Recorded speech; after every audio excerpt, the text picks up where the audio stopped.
আলহামদুলিল্লাহ আমাদের হাই সাহেবরা সব আসছে একে একে। আমরা এখন জিয়ারাতের উদ্দেশ্যে বার হয়েছি।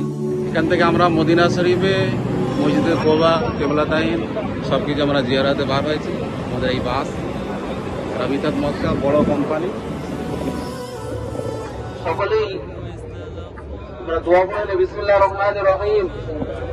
সুবহানাল্লাযী সাখখারা লানা হাযা ওয়া মা কুন্না লাহু মুকরিনিন ওয়া ইন্না ইলা রাব্বিনা লামুনকালিবুন। বিসমিল্লাহি তাওয়াক্কালতু আলাল্লাহ। আলহামদুলিল্লাহ আমরা আজকে মদিনা শরীফে যে সমস্ত দর্শনীয় স্থান জিয়ারত করার জন্য বার হয়েছি, সকলে বসে যান। তো আজকে আমরা মসজিদের কোবা, মসজিদে কেবলাতাইন এই সমস্ত যে সমস্ত জায়গায় বিশেষ করে ওদের জমিনে সাহাবায়ে কেরাম হুজুরদের মাজার আছে, 70 জন সাহাবী, তারা কিনা আল্লাহ রাসূলের জন্য জান মাল পুরো কুরবান করে দিয়েছে, তুচ্ছ মনে করে, যেটা কিছুই না দিন ইসলামের জন্য, আল্লাহ রাসূলের জন্য। তো আলহামদুলিল্লাহ আমরা গুনাহগার, আল্লাহ পাক আমাদেরকেও দেখেছেন, আমার নবী পাকের মেহমান হওয়ার তৌফিক দিয়েছেন। এই প্রশংসা শেষ হবে না আমরা যদি আল্লাহর কাছে শুকরিয়া আদায় করি না কেন। তো আপনারা চেষ্টা করবেন সবকিছু বুঝে নেওয়া, যে এই জায়গাটা কি আমরা অবশ্যই জানাবো, বলবো, যেটা বুঝতে অসুবিধা হবে। প্লাস আপনাদের একটা নির্দিষ্ট টাইম দেওয়া হবে, সেই টাইমের মধ্যে আসবার চেষ্টা করবেন, তাহলে সকলেরই সুবিধা হবে। এবারে আপনার যেখানে নামাজ পড়ার দরকার সেখানে নামাজ পড়বো, যেখানে দোয়া করার দরকার সেখানে দোয়া করবো। আপনারা চেষ্টা করবেন টাইমগুলো মেনটেন করার, এবং যারা খুবই অসুস্থ যেতে পারেন না, এখান থেকে নিজে জন্মচোখে দেখবেন আর দোয়া করবেন, ইনশাআল্লাহ সেটাও কবুল হবে। সব জায়গায় না নামলে যেখানে নামাজ পড়বে সেইখানে যারা অসুস্থ মানুষ তারা নামবেন, একটু সময় বেশি দেওয়া হবে। আর যে সমস্ত জিয়ারাত বা দোয়া করবো সেখানে আপনারা বাসে বসে দোয়া করবেন, দোয়া চাইলেন, আল্লাহ পাক সেটা কবুল করলেন। আল্লাহ রাসূল বললেন যে এটা এমন একটা মসজিদ, ইসলামের ইতিহাস সর্বপ্রথম মসজিদে মসজিদে কোবা। আমরা যে নামাজ পড়ছি মসজিদে আপনার নববী, এটা কিন্তু প্রথম মসজিদ না, মসজিদে কোবায় আমরা যেটা যাবো এখন, এটা মসজিদে কোবা। কালকে অনেকে হেঁটে গিয়েছিলেন, আলহামদুলিল্লাহ পালন করেছেন। বাঁদিকে একটা আমরা দেখি মসজিদ ওসমান, বাঁদিকে মসজিদটা মসজিদ ওসমান, বাঁদিকে ওসমান, বাঁদিকে বেলাল মসজিদ আমরা দেখি নাই ভালো করে। বেলাল হুজুরের নাম শুনে বাঁদিকে দেখেন, বাঁদিকে সবুজ মিনারা, সবুজ মিনারা, এখানে জুম্মার নামাজও হয়। প্লাস এখানে বেলাল হুজুরের বাড়ি ছিল। বেলাল হাসি কত গরিব, কিন্তু নবী পাকের যে মহাব্বত ছিল, যে ইশক ছিল, সেটা আপনারা প্রত্যেকেই জানেন।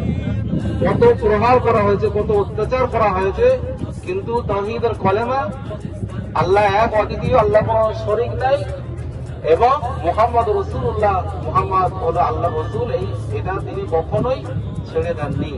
তোমরা যখন বাড়ির থেকে অজু সহকারে মসজিদে কোবায় এসে 2 রাকাত নফল নামাজ পড়বে, আমার আল্লাহ রাব্বুল আলামিন তোমাদের জন্য, ওই বান্দা বান্দির জন্য একটি মকবুল উমরা হজের সওয়াব তার আমলনামায় লিখে দেওয়া হয়। সেটা বলে সুবহানাল্লাহ। আমরা এখনো উমরা করিনি, সেজন্য হয়তো বুঝতে পারছি না, কিন্তু উমরা যারা করেছেন কত কষ্ট, কত টাইম লাগে সবই জানেন। আলহামদুলিল্লাহ ওয়া কাফা ওয়া সালামুন আলা ইবাদিহিল্লাযীনা ইসতাফা, আম্মা বা'দ। সকলে মহাপুরুষ সেই দোষে পড়ে আল্লাহুম্মা সাল্লি আলা সাইয়্যিদিনা শাফিঈনা মাওলানা মুহাম্মদ ওয়া আলা আলি সাইয়্যিদিনা মাওলানা মুহাম্মদ সাল্লাল্লাহু তাআলা আলাইহি ওয়া সাল্লাম।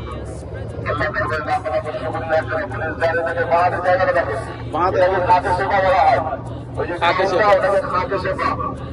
যখন সাহাবায়ে কেরাম যুদ্ধ ময়দানে যেতেন, যখন কত বিক্ষত অবস্থায় পালিয়ে আসতেন, কারণ হাত কেটে গেছে, কারণ মাটিতে কারো আঘাত লেগেছে, নবী পাক সাল্লাল্লাহু আলাইহি ওয়াসাল্লাম ওই জায়গার মাটি নিয়ে জুতো লাগিয়ে ওই সাহাবার দেহ বলিয়ে দিলেন, দেওয়ার সাথে সাথে আল্লাহ তাআলা খাতে বিক্ষত জায়গাটা সমান করেছেন।